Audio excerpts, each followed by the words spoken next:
We are hearing tonight from a local sheriff after he was indicted by a federal grand jury on fraud charges. Washington County Sheriff Richard Stringer is accused of conspiracy and theft of government money. We first broke this story on Twitter and Fox10TV.com. Our own Andrew Perez joins us now live in the studio with more on this. Andrew, what did the sheriff tell you today? Yeah, well, Bob Lanise, Sheriff Stringer is actually pretty passionate about all this. He says he intends to fight these charges all the way through.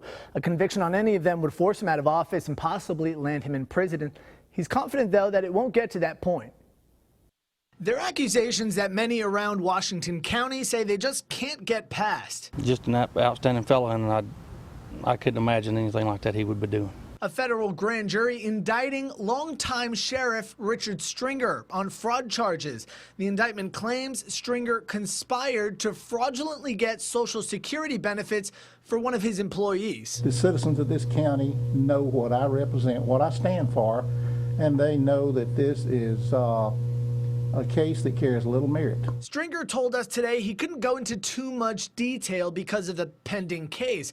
According to the U.S. Attorney's Office, though, one of Stringer's employees, Ernest Gardner, was a jailer who couldn't get Social Security benefits because he made too much money. So to get around it, the indictment claims Stringer cut Gardner's pay and put Gardner's wife on the payroll even though she didn't work there.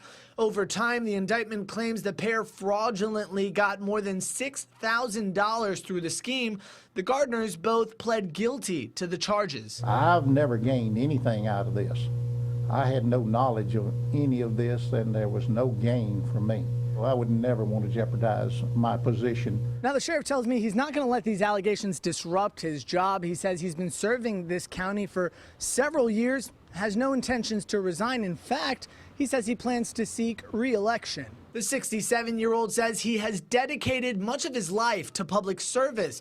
Those who are coming to his defense claim these charges are personal. And I hope at some point in time I get to sit down with you and tell you all about this story and what brought it about.